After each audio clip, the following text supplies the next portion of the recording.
सभी देशवासियों को, संपूर्ण सनातनियों को कंजका पूजन, कन्या पूजन, माँ देवी आराधना, अष्टमी, नवमी सबकी बहुत बहुत बधाई देता हूं। आज भी माँ कांगड़ा, माँ चिंतपूर्णी, माँ मनसा, माँ करोली, माँ वैष्णव रानी, माँ ज्वाला, जितनी जितनी शक्तिपीठ है, सारी शक्तिपीठों में आज भी हलवे और चने का भोग लगता है। आज भी चना हलवा का भोग लगता है। कोई पूछे उनसे, क्यों साहब ये चने का भोग क्यों लगता है, ये हलवे का भोग क्यों लगता है, तो गुड़ की जगह हलवा है, पर चना आज भी उसी जगह पर है। चने का भोग आज भी माँ आदि शक्ति को लगाया।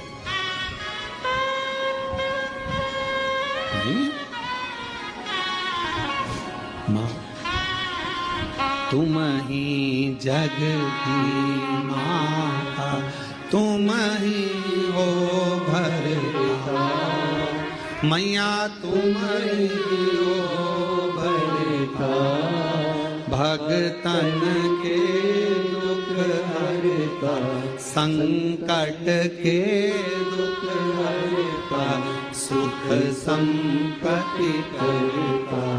ओम जय अम्बे गौरी। माँ करुणा सागर, करुणा करने वाली, दया सागर, दया करने वाली। करिए, पूजन करिए, अर्चना करिए। इसलिए शिव महापुराण की कथा कहती है नवरात्रि की अष्टमी बहुत सुंदर दिवस है। बहुत बहुत बधाइयां महाराज। नवरात्रि चल रहे हैं। माँ जगत जननी जगदम्बा से प्रार्थना करा करो कि तू मेरे घर में एक बार जरूर आना। माँ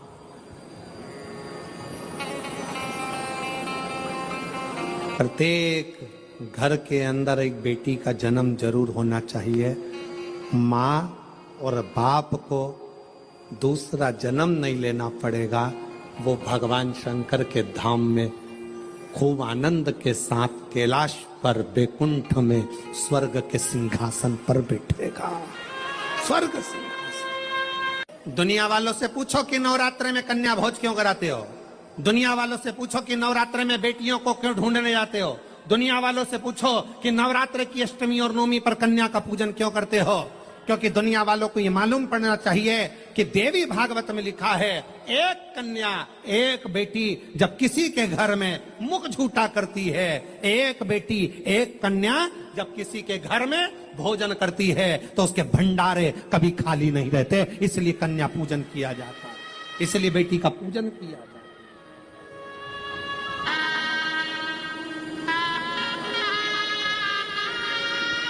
और आज के जमाने में लोग मंदिर में जाकर भगवान से कहते हैं, भगवान, ओ भगवान, हमारे घर में एक बेटा दे दो, एक बेटा। और बाजू में खड़ी हुई लक्ष्मी जी नारायण जी से बाजू में खसक के बोलती है, कितना मूर्ख है, बेटा मांग रहा है। और रोज मंदिर में आकर कहती, लक्ष्मी दे दो। भी आप समझ लें कि जैसे अष्टमी तिथि या नवमी तिथि किसी भी महीने की, चाहे शुक्ल पक्ष की हो चाहे कृष्ण पक्ष की हो, अष्टमी और नवमी तिथि ये दो तिथियां ऐसी हैं। मान लो तुम्हारा पैसा तुमने किसी को दिया, 5 लाख, 4 लाख, 3 लाख, 10 लाख, 8 लाख, 2 लाख, 50,000, 25,000, 20,000, 40,000, और वो पैसा नहीं दे रहा। आप हार गए कह कर, फोन लगा कर, भैया दे दे रहे, परेशानी है, दे दे रहे भैया, हम तो परेशान हो गए, और हार गए, नहीं मिल रहा, बहुत परेशान। तो महाराज किसी भी अष्टमी या नवमी तिथि के दिन आप माँ जगत जननी जगदम्बा का शिव के साथ में, शिव शक्ति का स्मरण कर कर देवी के नाम की 9 आहुतियां, सूखे बीले की, मतलब बीला जो सूख चुका है, फल जो सूख चुका है, उसकी 9 आहुतियां अग्नि में शंकर और सती के नाम से, शंकर और शिव के नाम से समर्पित करें। और आखिरी आहुति जो समर्पित करें उसमें थोड़ा सा भाग तिल का, और तिल भी काली नहीं चढ़ती उसमें, श्वेत तिल का भाग उसके साथ लगाकर समर्पित करें। और जिससे धन लेना है उसका नाम लेकर वो समर्पित करें महाराज, उसको सुध आएगी और वो पैसा किसी भी हाल में आपके हाथ में थमाकर जाएगा ही। उसकी आहुतियां, हे जगत जननी, हे जगदम्बा, तेरा नेत्र बिंदु से जो प्रकट हुआ वृक्ष है बेलपत्र का, उस वृक्ष की एक एक जड़ हो, टहनी हो, डाली हो, फल हो, शूल हो, वो सब मुझे अंगीकार है, मुझे स्वीकार। महाराज, जिसकी किडनी लीवर काम ना कर रहा हो, डॉक्टर डायलिसिस का बोल दिए हो या डायलिसिस चल रहा हो, जिसका किडनी लीवर काम ना करे, यदि कमलगट्टे की माला, कमलगट्टा जो आता है ना काला कलर का, उसकी एक माला आती है, 108 कमलगट्टे की माला ले, शंकर को वो समर्पित कर, उसी कमलगट्टे की माला से श्रंभेश्वर महादेव का नाम लेकर जाप करें और एक एक बेलपत्र शंकर को समर्पित करते। थोड़ी देर बाद जब सारी बेलपत्र समर्पित हो जाएं, शंकर पे चढ़ा हुआ जल श्रंभेश्वर महादेव का नाम लेकर आचमन कर ले, क्योंकि जिनकी किडनी लीवर गड़बड़ हो जाता है, डायलिसिस वाले को पानी भी नाप तोल कर पीना पड़ता है, थोड़ा सा पानी शंभेश्वर महादेव के नाम से आचमन करें, आपका डायलिसिस बंद हो जाएगा, किडनी लीवर वापस काम करना चालू कर देगा। शंभेश्वर महादेव के नाम में इतनी प्रखरता होती है, इतनी प्रबलता होती है कि यदि कोई बच्चा, कोई घर का व्यक्ति, कोई सास, कोई बहू, कोई पुरुष, कोई नारी अगर घर में चिड़चिड़ प्रवृत्ति कर रही हो, तो श्रंभेश्वर महादेव का नाम लेकर मात्र थोड़ा सा पानी, गिलास पानी का उसके सामने दे दो, और अगर वो पानी पी ले तो 5 मिनट में वो एकदम शांत हो जाती है। श्रंभेश्वर महादेव का इतना प्रमाण है। भगवान शंकर का एक अवतार श्रंभेश्वर के रूप में, क्रोध को समाप्त करना, क्रोध को शांत करना। श्रंभेश्वर महादेव, अगर कोई लड़का, कोई लड़की अन्य जगह पर मित्रों के साथ में गलत जगह पर लगे हुए हैं और उनकी संगत नहीं छूट रही है, 5 लौंग 5 काली मिर्च। आपको मालूम है आपका पुत्र, आपकी पुत्री कोई गलत संगत में है, कोई व्यसन में डूबे हुए हैं, कोई मद्रापान में, मांसाहार में डूबे हुए, दोस्तों की संगत गलत है, 5 लौंग 5 काली मिर्च श्रंभेश्वर महादेव के नाम से हनुमान जी के मंदिर में लाल कपड़े में बांध कर रख दीजिए, उसको वापस उठा लाइए, 250 ग्राम पामिनी में उसको उकाल लीजिए और श्रंभेश्वर महादेव का नाम लेकर जब पानी ठंडा हो जाए, उस पानी को धीरे धीरे सब्जी में मिलाकर खिला दीजिए, उसकी गलत संगत छूट जाएगी, पीने वाले व्यक्ति का पीना छूट जाएगा, कोई गलत व्यसन में डूबा है उसका व्यसन छूट जाता है। श्रंभेश्वर महादेव का इतना प्रमाण है। बहुत मन में अशांति हो, लग रहा है बहुत हार चुका हूं, अब तकलीफ की जिंदगी खत्म नहीं हो रही, तो कभी शिव मंदिर में जाकर 2 चंद्र दीप अवश्य लगाओ, मतलब दोनों दीपक पास पास में रखकर दोनों घी के दीप अवश्य प्रज्वलित करो, अवश्य। बहुत जब कभी कभी बोला है, क्योंकि आप लोग ऐसा नहीं कि रोज ही लगा दो, कभी कभी जब बहुत विघ्न हो, बहुत टेंशन, बहुत परेशानी या बहुत ज्यादा तकलीफ में घिरे हो, बहुत ज्यादा, तब हर कभी पशु, जैसे पाशुपत्य अस्त्र देवताओं के पास में था, नारायण अस्त्र देवताओं के पास में था, तो हर कभी थोड़ी ना चलाया जाता, कभी कभी जब बहुत जरूरी हो तब चला। कई लोग हमसे कहते हैं आप इतने बड़े बड़े संवाद बता देते हो, तो वो लोग उसको चला दें, तो हमने कहा जब उसको जरूरत पड़े तब उसका क्रम किया, जब जरूरत। चंद्रमौलेश्वर और चंद्र, वापिस आप नाम बोलिए, चंद्रमौलेश्वर और चंद्र। भगवान 2 दीप पास में घृत के, घी के, बाबा को लगाओ चंद्रदीप। मां अम्बा जगदम्बा को जैसे आपने स्वीकार किया, माता को जैसे आपने भय से मुक्त किया, जैसे संपूर्ण विश्व के कल्याण के लिए हे शंकर भगवान आपने मां अम्बा के मस्तक पर चंद्रमा रख दिया, और मां को स्वीकार करने के लिए फिर अपने मस्तक पर चंद्रमा ले लिया। मेरे सारे भार, मेरे सारे दुख, मेरी सारी तकलीफें, मेरा सारा कष्ट, मेरी सारी परेशानी आप अपने ऊपर धारण कर लीजिए, और मुझे जैसे माँ को अपने गोदी में बिठाया ऐसे मुझे बिठा लीजिए और मेरे दुखड़ों को काट दीजिए। बाबा का एक स्वरूप है चंद्रमौली, चंद्रमा है, पर मस्तक पर पाग बंधी हुई है, सुंदर स्वरूप। कभी कभी आपने देखा होगा जटा के ऊपर एक कपड़ा बंधा देखा होगा, कभी शिव जी का फोटो देखना, कोई चित्र आपको देखने को मिल जाए, पुराना चित्र, गीता प्रेस गोरखपुर की पुस्तकों में से गीता प्रेस गोरखपुर की कोई कल्याण का अंक शिव पर मिल जाए तो उसमें फोटो देखना, जटा बंदी, उसके ऊपर एक कपड़ा बंधा है, सर पर बिठा है गंगा जी बह रही और एक कपड़ा बंधा हुआ चंद्र और चंद्रमा भी रखा। बाबा धारण करो, मस्त धारण करो, ऐसा ऐसा कपड़ा उनके, हम तो ज्यादा बांध ले समझ लो, वो तो छोटा बांध। और बाबा आराम से अपने मस्तक पर कपड़ा बांध कर चंद्रमौली चंद्रशेखर बनकर विराज। शिव जी के मस्तक पर एक वस्त्र चंद्रशेखर चंद्रमौली। कोई व्यक्ति का मन विद्याध्ययन में नहीं लगता हो या उसकी याददाश्त कमजोर हो गई हो, उसको लाल पुष्प, दाल चावल का दाना, बेलपत्र माँ चंद्र घंटा के नाम से देवी के मंदिर में समर्पित करें। या भगवान शंकर का जो शिवलिंग है, जो जलाधारी है, इस जलाधारी में इस स्थान पर पानी अगर यहाँ बह रहा है तो इस स्थान पर वो लाल पुष्प, वो बेलपत्र, वो लाल चावल का दाना अवश्य समर्पित करना। और शिव जी को एक लोटा जल या माँ आद्य शक्ति जगत जननी शीतला माता को चंद्र घंटा के नाम से जल समर्पित करें। उस जल का प्रोक्षण अपने ऊपर करें। भगवान शंकर को अगर जल चढ़ाया है चंद्र घंटा माता के नाम से तो उसका आचमन करें। बच्चे का विवेक बुद्धि प्रबल हो गया, कोई व्यक्ति का। और जब जब कहीं ना कहीं किसी भी रूप में संसार सागर में कोई भी उपद्रव होता है, पाप कर्म जब बढ़ता चले जाता है, तब मां आद्य शक्ति दुर्गा भवानी शिव जी की आज्ञा लेकर इस संसार में शक्ति के रूप में प्रकट होती है। अब कई लोग कहते हैं गुरु जी क्या वो शक्ति देवी का स्वरूप में प्रकट होगी? शक्ति क्या?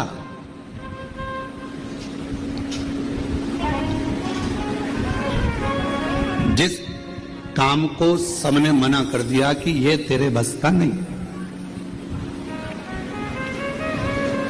तो आप जब नर्वस हो जाते हैं, उस समय पर जब आप अंदर से टूट जाते हैं, तब भीतर से आपने जो शिव जी को एक लोटा जल चढ़ाया हुआ होता है, जो जगत जननी जगदम्बा दुर्गा भवानी की कभी आराधना करी होती है, तो शिव और शक्ति आपके अंदर एक बल उत्पन्न करते हैं। उसी को आद्य देवी शक्ति कहा गया है।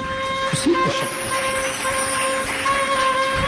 जो हमें एक ऊर्जा दे, जो हमारे भीतर एक ऊर्जा उत्पन्न कर दे कि मैं ये कर लूंगा, मैं कल गवर्नमेंट जॉब मिलेगी,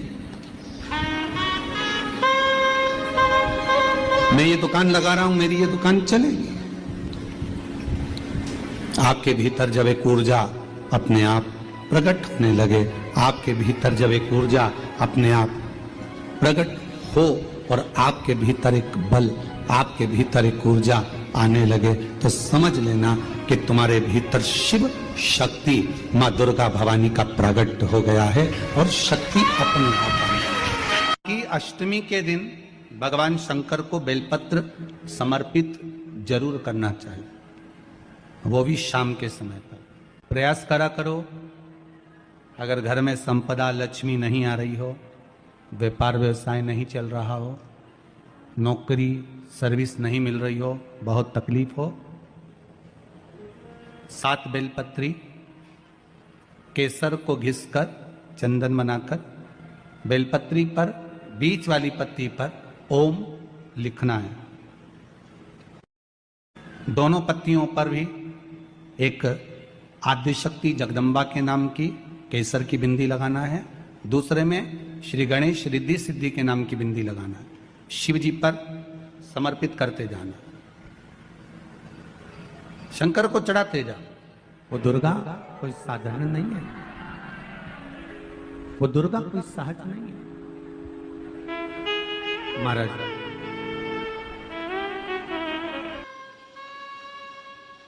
नवरात्रे में 9 दिवस तक मां जगत जननी आद्य शक्ति दुर्गा मां सती की आराधना करता। कितना सुंदर कहा है, शिव महापुराण की कथा वर्णन करती है, यदि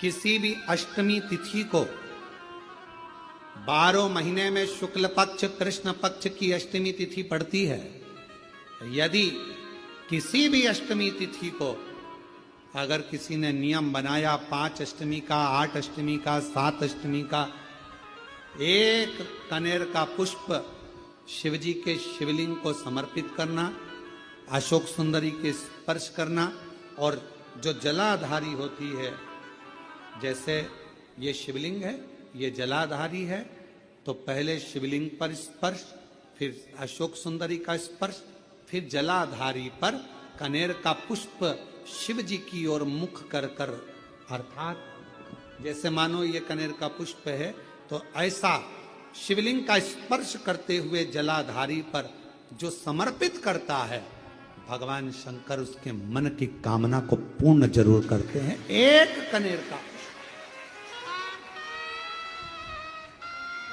कनेर का पुष्प, मां श्रृंगार कर रही है, कनेर के पुष्प से माता सती श्रृंगार कर रही है। पहले जटा का श्रृंगार किया, बड़ा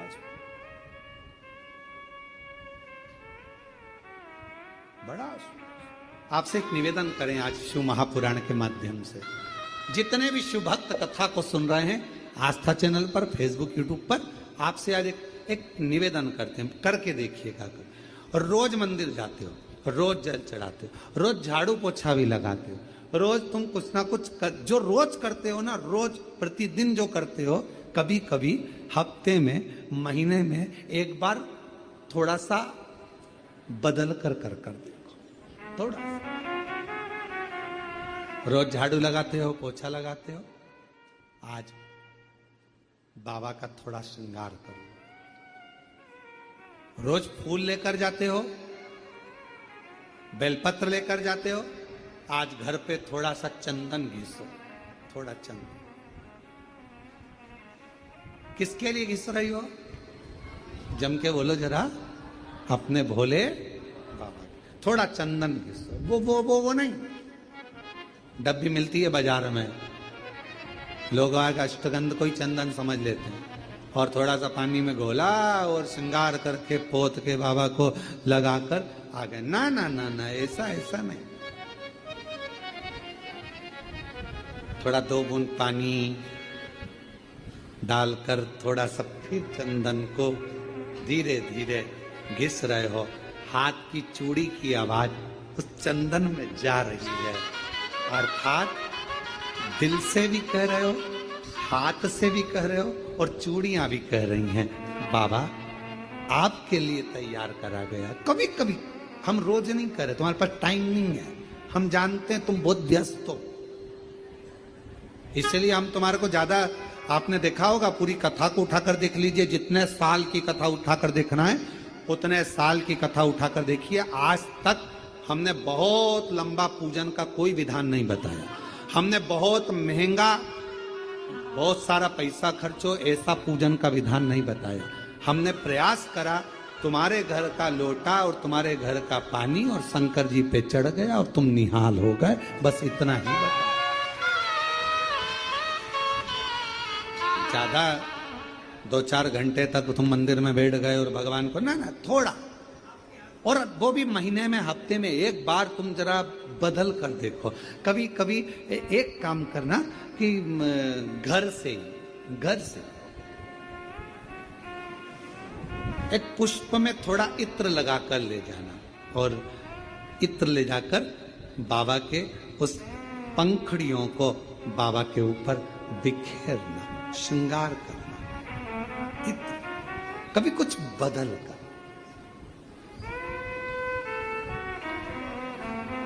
कभी